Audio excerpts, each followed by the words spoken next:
রহিম।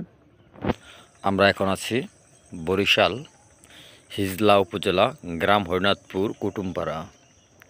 আপনারা দেখতেছেন, আমার সঙ্গেই থাকুন। খুব সুন্দর একটা গ্রাম, খুব সুন্দর একটা দৃশ্য।